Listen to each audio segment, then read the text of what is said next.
Pangalawa, itong pagiging anak ng Diyos. Bakit siya tinawag na anak ng Diyos? Ito yung pangyayari na nagaganap sa church age mula doon sa araw ng Pentecostes hanggang sa katapusan ng 7 church ages. Ibig sabihin, ito yung Holy Ghost anointing, Son of God, ministry ng Panginoon. Na ang sabi ni Pablo, unang Korinto 3:16-17, hindi ba ganin nyo nalalaman ang inyong katawan ay templo ng banal na Espiritu? Amen. Itong pangatlo, itong tinatawag na anak ni David. Bakit? Tanungin ko po kayo, sino si David? Hari. Hari nga yun. Nung tinawag siya ni Bartimeus, Jesus, anak ni David. Ang tanong ko sa tao, nagalit ba siya? Hindi siya nagalit. Bakit siya tinawag anak ni David? Sapagkat may layunin nito. Ang ibig sabihin, ito yung panahon ng paghahari ng Panginoon. Reigning, paghahari ng Panginoon. So, sa tatlong ito natapos na sa Son of God. Kasi, doon sa cross ng Kalbaryo, as a Son of Man, sa anak ng tao, then sa cross ng Kalbaryo, sabi niya doon, it is finished. Itong Son of God, natapos na rin. Sa Revelation 10:7, nang sabi doon, pagkatapos magpatunog ng trumpeta na ikapitong anghel, ang misteryo ng Diyos ay natapos na. O so saan? Itong anak ni David, patuloy itong nangyayari sa ating Panginoon. Marami akong bagay na masasabi sa iyo. Bakit masasabi mo kakaiba? Anong yung kita? Nung dumating si Kristo, iba ba ang turo niya sa turo ng mga nagtuturo? Para-pareho lang ang pasarang turo eh. Hindi po. Hindi. Nung dumating si Kristo, kaya nga siya pinako. Kung babasahin mo ang Ebanghelyo po, Sisa, tingnan mo Tingnan mo. Kung babasahin mo ang Mateo, Marcos, Lucas, Juan, alam mo, bakit nagalit sa kanya ang mga Pariseo, mga Eskriba, mga pari yun. Lahat yung mga reliyosong para sa panahon niya, nagalit sa kanya lahat. Bakit? Hindi kasi parehas ang turo ng Panginoon sa kanya. Yes. At hindi naniwala ang tao na siya si Kristo. Kung parehas, Diba? kung parehas sana, hindi sila magagalit kay Kristo. Right. Tama ba? Hindi magagalit ang tao sa kanya.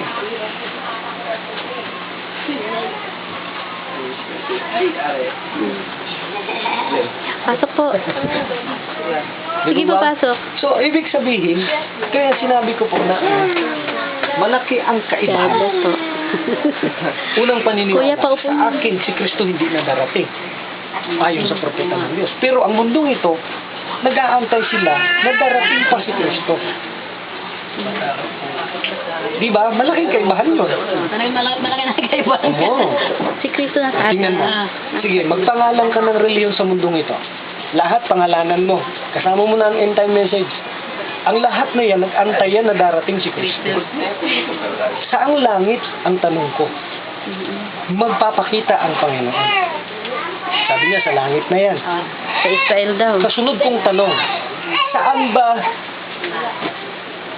sabi nun, saan umalis nakita ng mga tao at ng mga Galileanon na umangat ang Panginoon at tinanggap siya ayon sa Gawa 1:9 na tinanggap siya ng alapaap. Saan na bundok? Ang sabi ng Biblia, sa bundok ng mga Ulibo. At ang sabi ng anghel doon sa mga Galileanon, Hoy Galileanon, sino pa ang tinitingala ninyo dyan? Yes. Ang Kristo na umalis sa inyo ay babalik din sa gayong paraan. Saan bundok yun? Saan langit yun? Kundi sa Israel. Kaya nga ang mungkahi ko sa lahat ng mga nag-aaral ng Bible, kung nandito ka sa Pilipinas, kumuha ka ng passport mo, manirahan ka sa Israel, baka bumalik ang Lord. Oo, maabangan. Maabangan mo doon. Kung sasabayan natin. Baka ka kung matagal nang bumalik doon, hindi, ang tagal mo nang nag-aantay, walang nangyayari. Yes. Diba? Hindi kailanman magpapakita ang Lord. Meron akong tinanong ng isang pastor, totoo. Sa lagay mo ba sa langit na yan magpapakita ang Lord? Ano ba ang sagot sa akin? Technology daw. May cable. Internet. May internet. Makikita daw ang Panginoon sa internet at saka cable nabababa mula sa langit. Sabi ko, saan ka lulusot? Doon sa TV. Hindi naman pwedeng mangyari yun eh. So, ibig sabihin, Kaya minsan pagka ano kasi, malilito ko talaga pagka marami kong marinig na. yan ang gusto kong ipaalam sa bawat isa. Yes. Ngayon, importante sa tao ang malaman ang mensahe ng Panginoon. Ito ang sabi niya sa Amos 3:7. Walang ibang gagawin ng Panginoon, kundi ihahayag niya ang kanyang mga sekreto sa kanyang alipin na propeta niya. Ang tao sa mundo ngayon, sabi ko yung turo ko, pag pinag-usapan natin pastor, madaling tanggapin. Oo, talaga.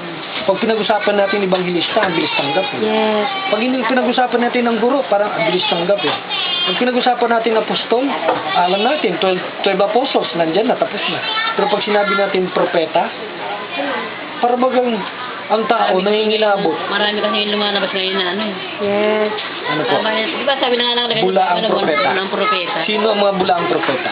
Ang sabi ng Panginoon sa Mateo 24, magsipag-ingat kayo na walang walang sino mang mandaya sa inyo sapagkat maraming darating na bulaang Kristo at magliligaw sila ng marami. At may mga bulaang propeta. Alam mo sa unang Juan Kapitulo 4, kung babasahin po natin, si Antikristo nandito na at ang mga bulaang propeta. Yes, right. At kung hindi mo malalaman kung sino si Antikristo, ang inaantay ng lahat, yung merong 666 dito, hindi po totoo yun. Alam mo po ba kung sino si Antikristo? Yung laban kay Kristo. Laban kay Kristo. Akala mo nangangaral ka kay Kristo, pero laban ka kay Kristo. Tingnan mo, ano ang sabi ng Apokalipsis 13? Ano ang number niya? 6. Ano ba yung number? Kailan ba nilikha ng Diyos ang tao? Sa ika-6 na araw. So, ang number ng tao ay 6. So, ibig sabihin, kailan nilikha ng Diyos ang tao? Sa ika-6 na araw. Dumampot siya ng lupa. Sino ngayon ang Antikristo? Tapos ngayon, 20. Tawag ka doon. Yung piso niya raw. Once na hindi sumampalataya sa mensahe ng Panginoon to, Antikristo to. Even though nag-aaral ka. Kaya sabi ng Panginoon sa 8:44, kayo sa ama ninyong Diablo na buhat ko sa mila siya sinungaling. Sino yung sisinabihan ng Panginoon dun? Diba? Ang linaw. Sino yun? Ang sabi ng Bible, kung babasahin mo, mga mananampalatayang Hudyo. Yes. Ang mga Pariseo at Eskriba. Pero sabi ni Juan Bautista, kayo mga lahing uluto. Uy, nakakalungkot eh, nakakagulat. Biro mo, sila yung mga ginagalang, bihasa sa Bible kasi ang sabi, pag hindi mo alam ang lumang tipan mula Henesis hanggang Malakay, hindi ka pwedeng magiging membro ng Sanhedrin o ng mga Pariseo. Alam nila yun, mula Henesis. Mag-cook ka lang, alam nila. Kaya ang sabi ng Panginoon, nung binuklat niya ang scrolls doon sa templo, ano ang sabi niya? Sapagkat ang sabi ng mga Pariseo, sabi ni Propeta Isaiah, sabi ni Propeta Jeremias, sabi ni Propeta Zacarias, binuklat ng Panginoon yung scrolls doon sa templo, ang sabi niya, ang ebanghelyong ito ay natupad na ngayon sa araw na ito. Right. Pero, hindi nila napaniwalaan. Bakit kaya? Kasi nga, inaantay nila ang pagdating ng Hindi Mesiyas. nila alam. Kausap na nila. si Once na Kristo. inaantay mo ang Mesiyas, hindi Yes. mo maintindihan ang Tama. Biblia. Mhm. Tama yun. Mhm. Tingnan mo yung mga Pariseo, hindi nila naintindihan si Kristo. Bakit? Basa sila ng basa. Darating. Kuno sabi ng Panginoon, dumating siya, sa Juan 1, sabi niya, dumating siya para sa kanya, pero hindi siya tinanggap ng kanya. Amen. Hindi siya tinanggap. Bakit? Wala silang ginawa kundi basahin yung mga sulat ng mga propeta na namatay na. Ito ang buhay na propeta na sinabi ni Moises sa Deuteronomy 16, sabi niya, magtatayo ang Diyos ng isang dakilang propeta sa inyong mga kapatid. Amen. Hindi mo. So, pag inantay mo ang Lord, hindi mo siya maintindihan. Mhm. Pero once na sinabi mo, nasa iyo na siya. Ang sabi mo nga po, diba kanina, sabi mo, ginagabayan ka, niniwala ko kayo. Mhm. Sinusuplayan ka ng pangangailangan mo. Yes. Pinapagaling ka ng karamdaman mo. Tama po. Nasaan ang Kristo? Yun ang gusto kong ipaalam sa tao. Kasi ako, tatagal ako sa buhay namin. No? Kita mo, wala naman kaming Mhm. wala naman kaming hanap buhay. Wala naman hanap buhay si Ben. No? Pero ba't nabubuhay kami? Kumakain kami ng tama sa oras. Oh. Hindi ka mukha na yung mga ibang tao dyan na may mga trabaho na pero hirap na hirap pa rin sila. Oh. So yun yung Kaya sabi bagay. ko na talaga, gusto ang Diyos tao talagang ginagabayan ka kami. Nasa'yo. Mm. Hindi siya Ngayon, ang maalis. tanong ko, kung ang tao naniniwala ng si Kristo na sa kanya, ang kasunod kong tanong, may inaantay ka pa bang ibang Kristo? Ang sagot sa akin, meron. Sino yung Kristo na yun? Dalawa ang Diyos. Ibig bang sabihin, dalawa ang Kristo mo? Ilan ba ang Kristo? Ang sabi ng Biblia, isa lang. Yes. Bakit Isa lang. meron kang nandyan sa'yo, tapos meron pang parating? Sa'yo. Ano ibig mong sabihin nun? Hindi nga kasi basta sa iba kasi nga katuruan nga, di ba? Kasi Yun ang sinasabi. Iyo. sa iba kasi ang katuruan kasi nga, di ba, may nagtuturo na ang Diyos darating daw, di ba? Lahat naman Lahat po. nagtuturo. Lahat Lahat po yan. yun. Lahat na nagtuturo kasi, di ba? Kaya ang tao nalilito. Yan. Etong kaibahan natin. Yun ang Yun ang kaya yun gusto ang kong iparating sa'yo. Kung sila nagtuturo na darating, malapit ng darating si Kristo, sasabihin ko, nandito na. Kaya lang, hindi nalalaman ng tao. Yes. Oo, basta, hindi naman talaga darating si Kristo talaga na totally darating siya, di ba? Tama. Pero, di ba, nararamdaman mo, unti-unti na nga ngayon, nangyayari na sa atin, di ba? Sa Japan lang, di ba? Ano nangyayari sa Japan? Di ba na ano sila? Tsunami. Oo, nagtulami sila, di ba? Hindi tayo bibiglayin ng Diyos na ano, yung sabi mo mamamatay tayong lahat. Ang Hindi, di ba? dalawang topic po kasi ay pagdating ng Panginoon tsaka sinasabi ng katapusan ng mundo. Hindi magkasama yung katapusan ng mundo at pagbabalik ng Panginoon. Ito si Magkaiba po yun. basahin mo ang Mateo 24. Ang sabi ng mga disipulo sa kanya, Panginoon, kailan ba ang iyong pagbabalik? Kailan ang katapusan ng mundo at kailan mangyayari ang mga bagay na yan? Sabi niya, una, mag-ingat kayo na walang sino mang makapandaya sa inyo. Yes. Sapagat maraming bula ang Kristong darating at magsasabing sila ang Kristo. Ngunit sila'y magpapaligaw ng marami. Yes, amen. Yan ang unang babala ng Kaya nga, Panginoon. At ang sabi niya doon, nalilito yung mga tao kasi dahil ngayon, nga dyan, mga ang susunod, ang sabi niya doon, sabi niya, makakarinig kayo ng mga gera, lindol sa iba't ibang dako, Tagutom. kagugutom, kahirapan. Kapag nakita ninyo ang mga bagay na ito, ang sabi ng Panginoon, basahin mo Mateo 24, hindi pa ito ang katapusan, Hindi pa. wakas na, hindi pa ito ang katapusan ng mundo, kundi, sabi niya, ito pa lamang ay umpisa ng kapighatian. Yes. So, ibig sabihin, lahat ng nakita natin at narinig nangyayari na nga ngayon, eh. umpisa lang ng Kapighati. kapighatian. Ngayon, may kasunod siyang sinabi. Kapag naipangaral na ang Ebanghelyo sa buong sangkatauhan, tingnan mo itong salitang ito.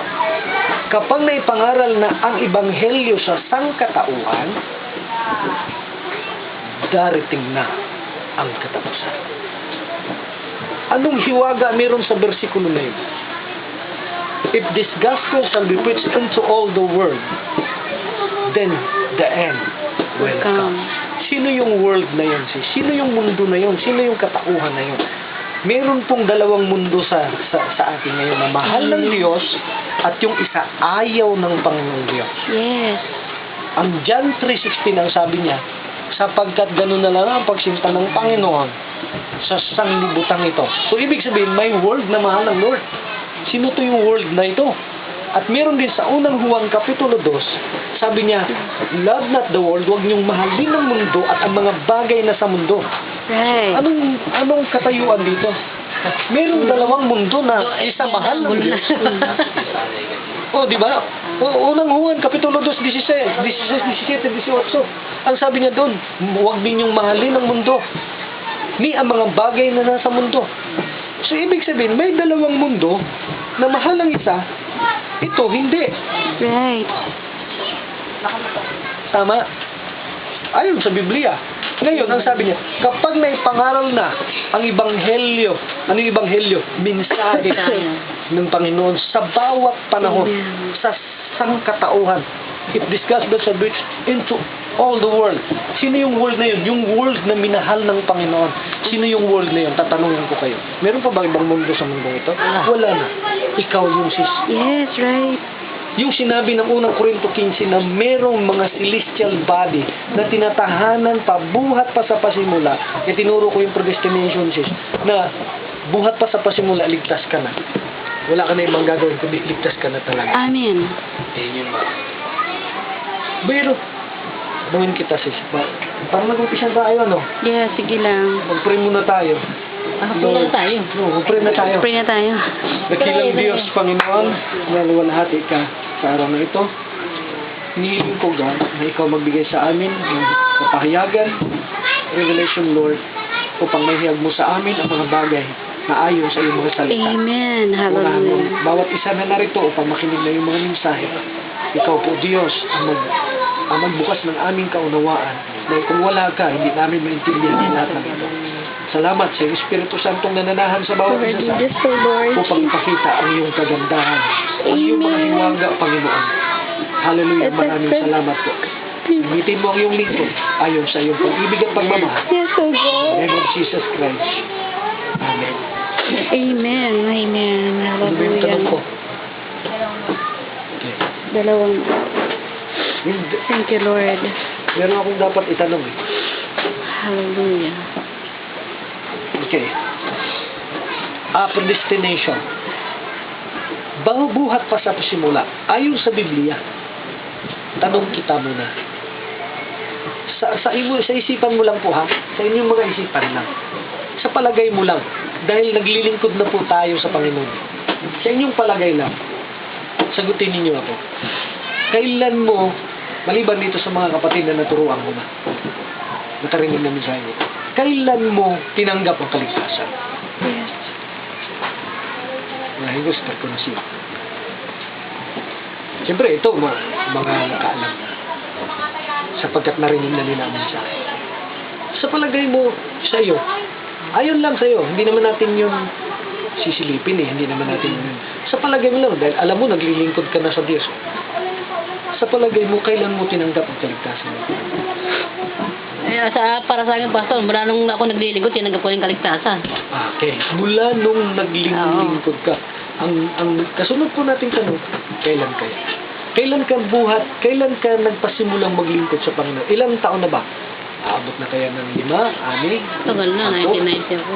Okay, 10 taon, 20 taon. 1990 ako nung So, ibig sabihin, simula nung maglingkod ka, ibig sabihin, tinanggap mo ito. Ito lang ha, gusto ko lang ipaalam. Tinanggap mo ito dahil sa, sabihin na natin, mayroong nagdala sa'yo nito. Yes.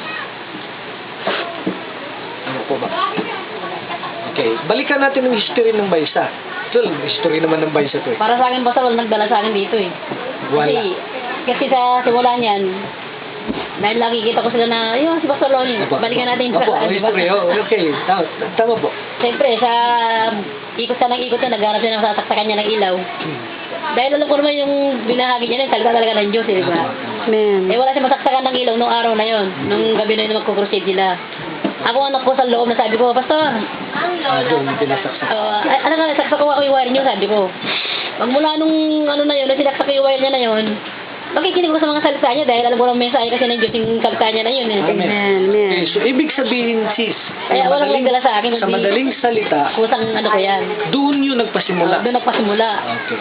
Pero maniniwala ho ba kayo sa akin, bago ko basahin ang Biblia, na ang iyong kaligtasan ay buhat pa sa pasimula? Na walang sino mang taong, yung sabi ni Juan sa Juan 1 na, wahil lang hindi kalooban ng tao, ning laman at ng dugo, kung bakit ka nandito, kundi kalooban ng Diyos. Amen. Right. May mga tao, sabihin na natin, siyempre, ang Panginoon gumagamit ng tao para marinig mo ang mensahe, katulad sa akin, ginamit ako ng Lord, para marinig ninyo ang mensahe nito. Pero gusto kong ipaalam sa inyo, na ang kaligtasan ninyo, natin, hindi yan nalimitahan sa isang pagkakataon. Right.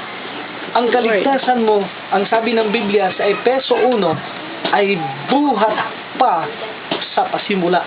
Amen. Okay, linawin ko. Paano yung Pasko? Ito ang sabi ng Panginoon kay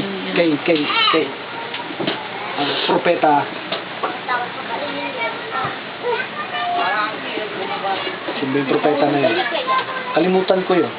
Sabihin nyo lang sa atin. Buhat pa sa bahay bata ng iyong nanay. Jeremias. Si propeta Jeremias, ang sabi niya, bakit ako Lord? Sabi niya, buhat pa sa bahay bata ng iyong nanay, hinirang na kita. Kung babasahin mo ang Roma Kapitulo 19, ang sabi ng Panginoon, buhat pa sa bahay bata ng nanay niya, si Esau ay kinapupuutan na ng Diyos, ngunit si Jacob ay minahal na ng Panginoon. Amen. At ang sabi po ng Biblia, kapatid, ang sabi nun, si Juan Bautista, doon pa lamang sa bahay bata ng kanyang nanay, puspos na siya ng Espiritu Santo. Right, right. So, anong ibig sabihin ito? Yes, of course. Ibig sabihin, nandun ka pa sapagkat buhat pa sa simula. Ang sabi ng Revelation chapter 13 verse 8, ang sabi niya doon, na ang kordero ay namatay bago pa itatag ang sanglibutan. Pero marami tayong alam, ng kordero kailan namatay? 2,000 years ago pa lang. 2,000 years ago lang. 33 years old. 33 years old. Hindi po yun. Ang kordero ay namatay buhat pa nang itatag ang sanglibutan. So anong ibig sabihin sis? Ang kaligtasan mo buhat pa. Ito lang gusto kong ibarating. Kung meron kang celestial body, anong celestial body? Makalangit na katawan. Ang sabi nga ni Pablo, the outward man is perished. Ang panlabas na katawan ay mapaparang, but the inward man renewed day by day. Day by day. Sabi niya, Amen. ang inward man, yung loob ng tao, tutong ikaw. Kasi ito sis, principles nito. Yes. Babalik yan sa lupa. Hindi na ito. Lumalawak yung ating tanungin ko po kayo. Sino ang ililigtas? Yung kaluluwa natin, di ba? Yung laman? Hindi. Yung outward man o yung inward man? Bakit may paniniwala na bubuhayin pa ito mula doon sa mga patay? Iyon ang paniniwala ng Yun ang paniniwala. Oo nga, yung Yes. Mabubuhay. Sa paniniwala kasi ni iba, mabubuhay daw eh. Ang unang Korinto, Kapitulo 15, bago niya sinabi, Ganito na lang yan ng ganun eh. bago niya sinabi yun, ang sabi niya doon, laman at dugo, hindi magmamana ng kaharian ng langit. Yes, hindi makakapasok. Hindi siya makakapasok sa kanila. Laman at dugo. Ang principles ng Bible, sa lupa ka babalik, sa lupa ka nang gagaling, sa lupa ka babalik. Thank you, Lord. So makita mo, sino ang liligtas? Ang paniniwala ng iba, ito, hindi po. Yes. The spiritual body, the Thank you, inward Lord. man, yun yung nire-renew natin day by day. Amen. Kasi ito magpaparang to eh, magpiperish to eh. Wala yung ano. Kasi sabi ni Kristo kanina sa Juan Tayo na 6, lupa. Juan 6:63, sa laman walang pakikinabangin. Pero ang bawat salitang sinasabi ko ay pawang espiritu na siyang nagdadala, nagbibigay na. Thank you, Lord. Amen. Amen. So, ang kaligtasan natin, hindi po limitahan sa isang turo ng tao, kundi dito. Kaya sabi ko, balikan mo to, Yes. basahin mo. Amen. So, yun yung bagay na sinabi ko, malaki ang kaibahan. Bakit? Yun yung mga bagay na sinasaysay. Katulad ng kaligtasan ninyo, kaligtasan ko. Pag ang inward man ko nandito, hindi lahat ng tao, sis, lininawin ko po, hindi lahat ng tao merong inward man. May word man. Merong tinatawag na word man, may ginamit na celestial man o celestial body. Sinabi ni Pablo yun sa unang Korinto 15, celestial body. Sinabi niya din sa aklat ng Korinto, sabi niya, inward man. Sinabi ng propeta, theophany. Word body. Sinabi rin ng propeta, word body. Iniiba-iba lang yung term, pero isang salita lang nun, yun yung seed, yun yung sinasabi na makalangit na katawan, na bumaba sa lupa, naghanap ng katawang lupa. Hallelujah. Amen. Sino yun? Kristo. Tayo. Sabi ni Kristo, walang aakyat kundi yaon lamang bumaba. Right. Sino yung sinabi ng Panginoon nun? Kayo ay taga rito, ako ay taga itaas. Sabi niya sa aklat ng Juan, you are from beneath, I am from above. Anong gustong iparating ng Panginoon? Meron siyang gustong iparating doon na dalawang katauhan. Right. Ang lupa ay taga rito, ngunit yung inward man ay taga taas. Babalik yan sa taas sapagkat yan ay galing sa itaas. Amen. Destiny. Ano yung itaas na sinasabi ko? Bakit? Nung tanong nga si Jesus, saan ba ang langit? Nasa taas ba? Nung ipinakita ng Diyos sa propeta mga kapatid, umangat siya ng 20 feet. Yes. Pero dito pa rin. Sa ibang dimension lang sis. Yes. Kaya na, ito ang sabi ng Lucas. Basahin ko ha. Scriptural yan. Hindi po pwedeng, hindi rin naman Bible yan, Pastor. Lucas 17. Ayan. Tingnan mo ha. Bago ko basahin, sabi niya, tanongin ko, ano ba ang kaibahan ng kaharian ng Diyos at kaharian ng langit? Meron ba? Wala. Wala. Hindi po pwedeng magkaiba yun. So, lalabas na dalawang kaharian. Yes. So, sa Lucas 17. Thank you, Lord.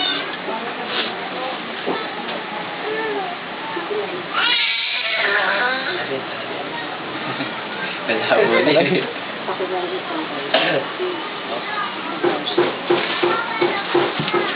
Teka lang ha.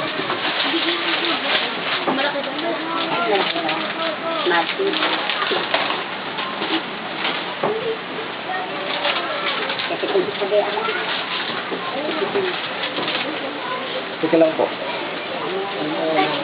Okay. 17:21. Okay ha, basahin ko. 17:21 ng Lucas. Sabi niya, ni sasabihin man nila, narito o nariyan, sapagkat narito ang kaharian ng Diyos. Itaas muna natin ang basa para maintindihan natin. Sa 20 muna, sa 20. At palibhasa ay tinanong siya ng mga Pariseo. Okay? So, kung kailan darating ang kaharian ng Diyos, ay sinagot niya sila at sinabi, ang kaharian ng Diyos ay hindi paririto na mapagkikita. Yes, Sabihin, hindi mo makikita ang kaharian na paparito. Siya na mismo nagsabi. 17:20. Sa 20 yun, no? Ni sasabihin man nila, naririto o naririyan, sapagkat narito, sabi ni Kristo, ang kaharian ng Diyos ay nasa loob ninyo. Amen. Right. 17:20-21. Hindi ko sa ng Bible. Tingnan mo. Ito. May salamin mo kayo. Hindi naman sa. So, ibig sabihin, madaling makita natin na si Kristo mismo, hindi nyo makikita ang kaharian na bababa na makikita ninyo. Sapagkat narito, sabi niya, ang kaharian ay nasa loob ninyo. Amen. Yun? Yung Holy Ghost. Right. Yung celestial body. Yung inward man nasa inyo. Yun yung nasa kaharian ng Diyos. Thank you, So, Lord. ibig sabihin nito, walang kahariang darating. Sapagkat matagal nang dumating, buhat pa sa pasimula. Sabi ng Mateo 25, ano ang sabi niya? Halik kayo mga sinisinta ng aking Ama. Yes. Manahin ninyo ang kaharian na itinatag, buhat pa nang itatag ang sanglibutan. Amen. Oh, ibig sabihin, mga sinisinta. Sino yung sinisinta? Ha? Sino yung sinisinta? Yung inward man. Yes. Papasasali lang. Sige po. Dito. Nay, pasok. Meron pa pong bakante. Diyan na Opo, lang meron doon. pang bakante. O, dito po. May bakante po po. So, madaling salita, sis, malaki ang kaibahan. Ang kaharian ng iba, darating pa lang. Mhm. Pero si Kristo, sa kanyang panahon, sinabi niya, dumating na. Amen. Nasa iyo. Ako naman basta talaga ang pagkakaintindi ko talaga. Hindi naman, kasi kahit di ko nagsasalis talaga ganyan masyado. Pagkakaintindi ko talagang nandito na sa atin yung ano eh. Kasi unti-unti, di ba nararamdaman na natin mismo, di ba? Yung may nangyayari na sa atin. So, ang Dito kaligtasan lang, di mo, ba? ang kaligtasan natin, gusto ko paalam sa inyo, hindi 50 years ago, Umuwi ka ba? hindi 20 years ago, hindi 5 taon, kundi buhat pa siya. Buhat pa simula. Amen. Basahin natin ha, Efeso 1.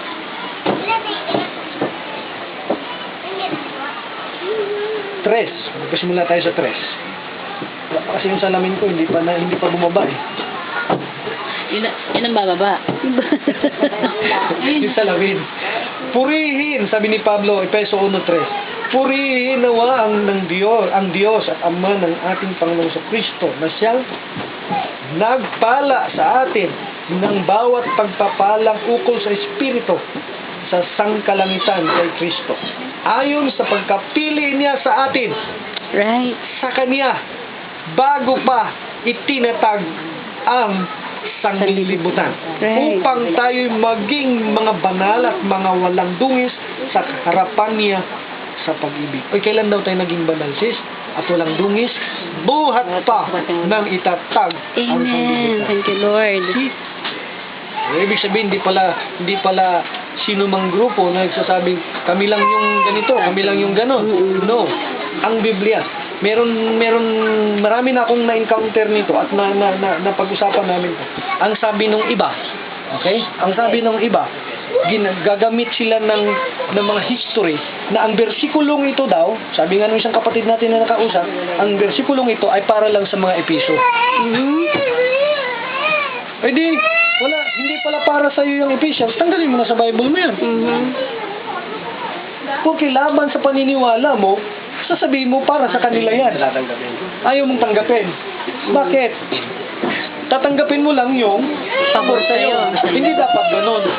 Di mo ba? Hindi pa. Hindi dapat ganun. Bakit mo gagamitan ng history? Na ang bersikulo ito, ibig sabihin ba, ang communion na ini-exercise nila, na sinasabi ni Pablo sa unang Korinto, ibig sabihin, para lang sa mga taga-Korinto yon, unang Korinto 11, para lang ba sa kanila yon? Hindi. Tama? So, ibig sabihin, pag hindi pumabor sa paniniwala nila, sasabihin nila, para yan sa kanila yan. Pag pabor, para sa atin yan.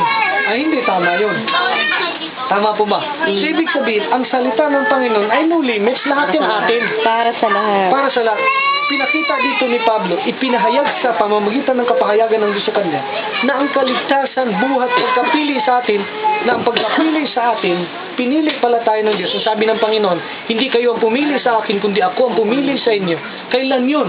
Hindi nung tinanggap ko ang pangalan ng isang anumang reliyon, kundi nung tinanggap ko nang marinig ko ang kanyang salita at mensahe. Amen. Amen.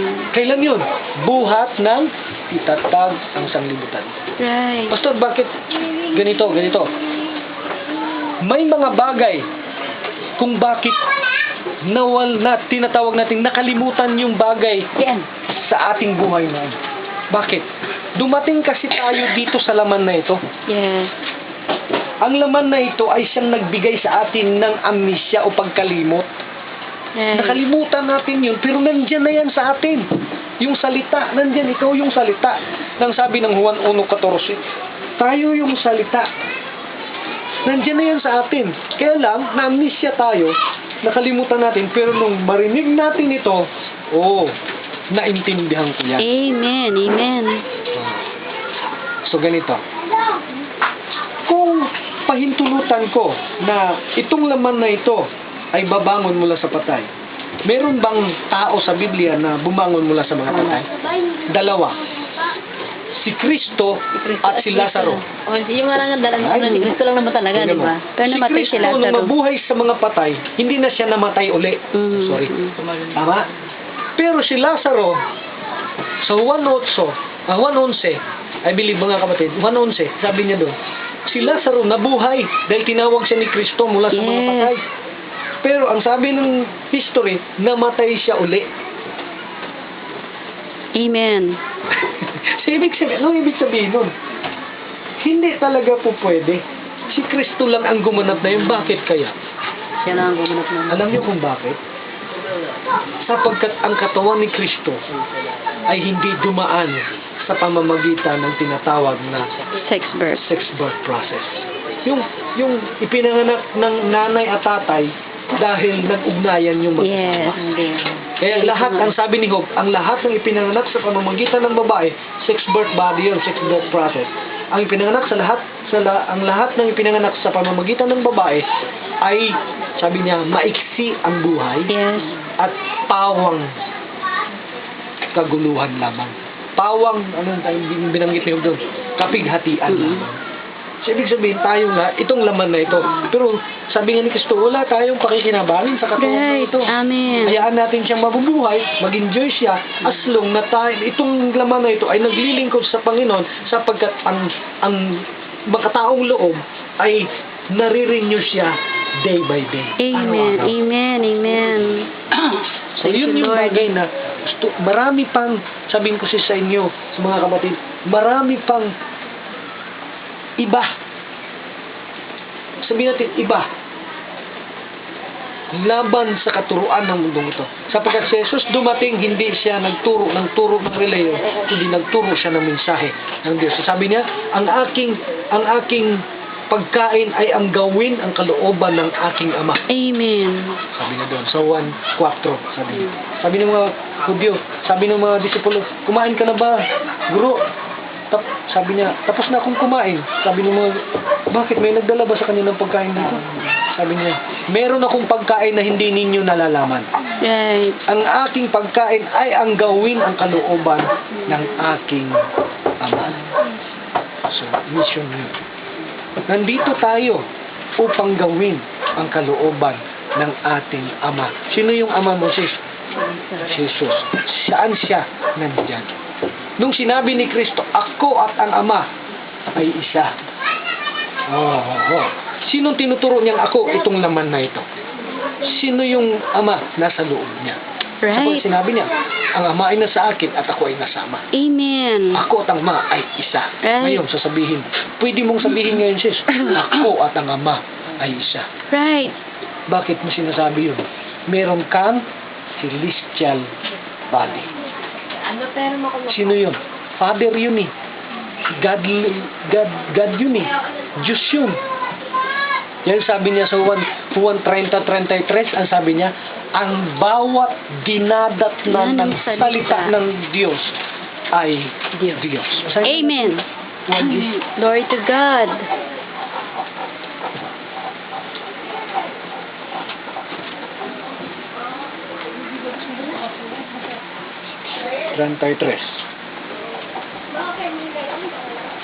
Sabi ni dito, sinagot siya ng mga Hudyo, hindi dahil sa mabuting gawa at ay binabato ka namin, kundi sa pamumusong, sapagkat ikaw, bagamat ikaw ay tao, ay nagpakunwari kang Diyos. Diba? Sabi niya, 1:30, ako at ang Ama ay isa. Kunwari ka, papatayin ka namin, sabi ni Kristo sa 34.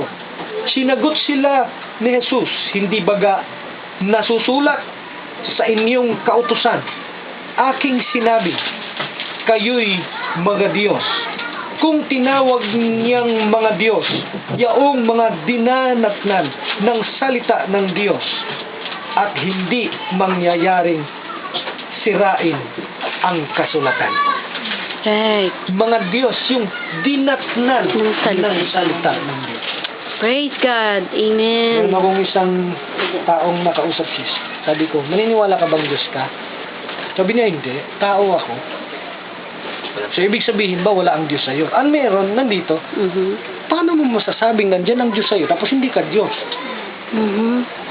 Right. Hindi baga, sabi ni Kristo, hindi baga ninyo na nababasa? Nasusulat sa kautusan? Na sinabi ko? Ang linaw. Kapag hindi ka Diyos, kailanman hindi ka dadatnan ng salita ng Diyos. Amen. Yan yung malinaw na sinasabi ng banal na kasulatan. Kaya sabi ng propeta, sabi niya, balikan ninyo ang kasulatan.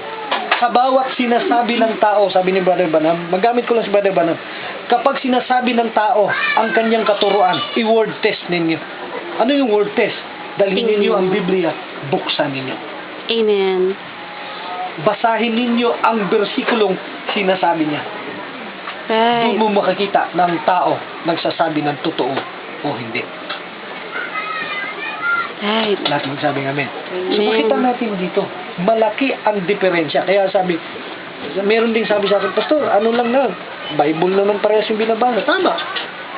Salita ng Diyos ang Bible. So ibig sabihin, lahat naman tayo maliligtas. Sabi ko, hindi po. Right. Hindi lahat ng tao nagsasabi sa akin, Panginoon, Panginoon, makapasok sa karanang langit. So ano yung ibig sabihin ni Kristo nun? Hindi lahat tumatawag sa Kanya. Thank Hindi you, lahat Lord. nag-aaral. Hindi lahat nagbabasa. Sino lang? Tingnan mo to. Sabi ng Panginoon, yaong lamang gumagawa ng kalooban ng aking Ama. Amen. Ano daw yung kalooban ng Ama? Yun yung gustong ipaliwanag ng tao. Ay, ano yung kalooban ng Ama? Ano ang sabi ng Biblia? Doon napasil ako dati, ano ba talaga ang kalooban ng Ama? Kalooban ba ng Ama na mahuligos ako, mabaptize ako, sumunod ako sa ganito, ganito? Awat. Oo, kailangan ko 7 steps of salvation, 14 steps of salvation. Kailangan ako nandun sa isang relihiyon. Ano, kalooban ba ng Ama yun? Kailangan kong magpahaba ng buhok, maghaba ng palda, magganito, ang daming kalooban ng Ama. Alam mo ang gustong kalooban ng Ama? Simple lang, ang sabi ng propeta. Sundin mo ang taong pinadala ko. Yun lang. Amen. Sino yung pinadala niya? Tingnan mo, si Moses dumating. Ang lahat ng hindi sumunod kay Moses hindi nakapasok sa lupang pangako. Right. Maging si Miriam, maging si Aaron, maging mga prinsipe niya, hindi nakapasok. Tingnan mo ha? Dumating ang mga propeta, dumating ang mga apostoles. Lahat yun na hindi sumunod sa kanila, hindi nagtanggap ng kaharian ng langit. Amen. Sapagkat yun ang kalooban ng Ama, sundin mo ang tao na pinadala. Sino yung taong pinadala ko? Hallelujah. Hindi ko sinasabing ako lang. Right. Simple, propeta. Kaya yun gusto ko iparating. Ang tao sa mundo ayaw na ng propeta. Pero ako, gusto ko ang propeta. Yes. 3:7 ng Amos, Amos. surely the Lord God will do nothing. Walang ibang gagawin ng Panginoon kundi ihahayag niya ang kanyang sikreto. Sa unang Korinto 12, maging Epeso 4, hindi nawala ang propeta. Amen. Pastor, merong sinabi sa Juan 11 na ang pagkapropeta at ang kautusan natapos kay Juan Bautista. Juan 11:13. Anong gusto mong iparating, Pastor? Sinabi na ng Biblia na ang kautusan at pagkapropeta ay natapos kay Juan Bautista. Tanong ko, wala na bang ibang propeta after kay John the Baptist? Meron. Meron. Si Kristo, propeta. Amen. Siya yung sinabi ni Moises sa aklat ng Deuteronomy na magtatayo ng isang dakilang propeta ang Diyos sa gitna ng inyong mga kapatid. Amen. Ang sino mang hindi aayon at tatanggap sa propeta to, pupuksain ng Diyos. So ano ibig mong sabihin? Ang pagkapropeta at ang kautusan na tapos kay Juan Bautista sa bayan ni Israel. Tingnan mo, hanggang doon na lang ang pagkapropeta. Pagkatapos kay Juan Bautista, wala ng propetang ipinadala ang Diyos sa bayan ni Israel. Natapos na. Yes, Dumating si amen. Kristo, siya ang propeta sa pangkalahatan. Right? After Jesus Christ, may mga propeta pa? Meron, ang dami. Amen. Amen. Sino ang unang propeta sa iglesia ng Asya? Si Pablo. Kung pag-aralan mo ang 7 church ages, nag-umpisa kay Pablo hanggang doon sa Laodicean church. Mula Epeso hanggang Laodicea. 7 yan sa Revelation chapter 1 and chapter 2. 7 iglesia sa Asya. Nagpasimula ang pagkapropeta. 7 church age, mula kay Pablo, punta kay Irenaeus, punta kay Martin, punta kay Columba, punta kay Martin Luther, punta kay Wesley, then kay Brother Branham. Then after that, natapos na ang 7 church age, kailangan merong eternal churches. Mahabang talakayan yan mga kapatid. Tayo yun. Son of David, kayo yun. Reigning ang Panginoon. Ang sabi ng Revelation, the kingdom of God is At him. yan. Yes. Saan dito? Ako yun, kaharian ng Diyos. Wala na ibang bago. Wala na yung bagong Jerusalem. Alam mo sino yung bagong Jerusalem at bagong langit? Alam niyo po ba kung sino yun, sis? Amen. Ang lahat nagantay noon, nabababa mula sa langit, papunta dito sa lupa. Talagay mo, makakabutan mo ba yun?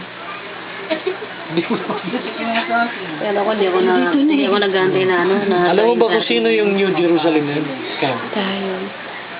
Sabi ni Pablo, if any man, 2 Corinthians 5:17, 2 Korinto 5:17, ang sino mang na kay Kristo ay bagong nilalang. Amen. Right. Creation. Because the old creation Pastor. passed away. Yes. Amen? So yun yung bagay na makita natin na ang kaharian ng Diyos ay nasunod. So, dito wag natin tingnan to. Lahat na nakikita Kailangan, ng mata. alam mo, standard ng paningin ng tao. Kailangan magtaan ka ng anyong ganito, kailangan lagi ka sa simbahan, kailangan magaling kang mag-fasting, kailangan magaling kang manalangin. Yan ang standard ng paningin ng tao. Ayun, shoot na shoot sa langit yan. Mhm. Tingnan mo yung dalawang tao na nanalangin sa panahon ni Jesus Christ. Yung isa, maniningin ng buwis. Yung isa, pariseo.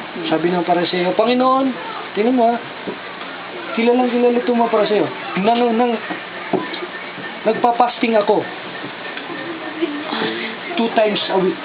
Meron pa silang araw-araw. Nagbibigay ako tulong sa mga dukha. Sabi niya. Dami niyang ginawang doon binanggit Magaling siya Nasusunod niya lahat Hindi ako katulad nito. Sabi niya. Tingnan mo, hindi ako katulad nito, hindi marunong sumunod, nandadaya, ganito. Sabi nung isang doon makasalan, Panginoon, patawarin mo ako, maawa ka sa akin, mabag ka sa akin, na ako siya'y taong makasalanan. Sagot ng Panginoon. Sino ang kinasiyahan ng Panginoon sa dalawang ito? Yung isang Publika. nagpapakumbaba. Yes. Hindi nagyayabang. Kasi yung paningin ng tao gusto, umabot ka sa standard na to Kailangan umabot ka sa standard na to. Pag hindi ka umabot, impyerno ka. Right, right. Iniwala na yun, mga kapatid. Yes. Pero ang gusto nating iparating, hayaan mo ang Lord. Hayaan mo yung celestial body mo na siyang magdadala sa iyo sa katwiran ng Panginoon. Amen. Yun yung malinaw dito. Kaya sabi ko, malaki ang kaibahan sa buhay ko noong nandito ako sa isang relihiyon at kung nandito na ako ngayon. Sabi ko nga doon sa kabila, sabi ko, mabait si pastor ngayon kaysa dati. Sabi ko, hindi na ako yung pastor na kilala ninyo nung nandun pa ako sa isang pinanghahawakang relihiyon na talaga namang mabagsik Yung bira dito, bira doon. Kailangan tapyasin ko, kailangan tapyasin. Hindi. Ang Panginoon pumarito para magbigay biyaya sa laman Amen. ng Yes, right. Dahil pinili ka ng Lord. Wala akong para pisuring ka. Wala akong karapatan. Amen. Kaya nga sabi ko, lahat ng kaya ko binalikan tong, alam mo, gusto ko nang bumalik dito sa Banana Island. Pero parang hindi ako nakakabalik. Kaya sabi ko, Lord, hayaan mong ikaw muna ang mag-guide kung kailan mo ako kababalikin. Anong bumalik? Sabi ko, ipangaral ko yung mensahe. Yes. Wala ako ibang gagawin. Yung may binhi, tatalimas na. Juan Jess, ang sabi niya, ang aking tupa ay kilala ko. At ako'y nakikilala nila. Nakikilala nila ang aking tinig. Yes. At sila'y susunod sa akin. Ang linaw ng sinasabi ng mga nakasulat. So, praise God. Amen. Amen. Mensahe yan. Sasabihin ko, hindi ko mensahe. Mensahe ng propeta, pinadala ng Diyos sa propeta, binigay sa atin upang maintindihan natin ito. Amen. Dahil ito, tapos nito Naisulat na yan. Sabi ng propeta, witness mo yan. Every time nabubuksan mo yan, maintindihan mo yan. Kung Amen. ang Diyos na sa'yo. Right. Pag wala ang Diyos sa'yo, hiwaga ang bawat nababasa mo. Amen. Sabi ni Pablo, sa unang 14:15, bago ko ipakita sa inyo ang misteryo. Ibig sabihin, misteryo talaga to. Malaki ang hiwaga.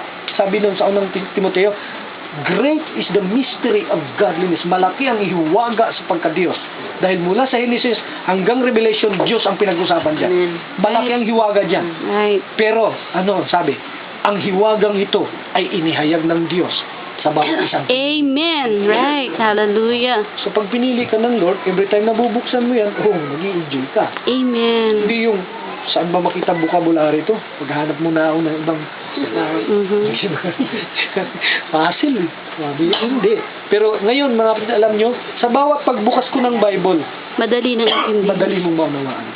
Yes. Ang bilis mong maunawaan. Si Kristo dito, saan siya? Ikaw yun. Ay, hindi ako si ano, si hindi ako si ano, yung nakausap ko, ako si ganito. Hindi ka naniniwala na ikaw si Kristo? So, ibig sabihin, wala si Kristo sa'yo. Hindi ka ba naniniwala ng Holy Ghost at ikaw ay isa? Hindi.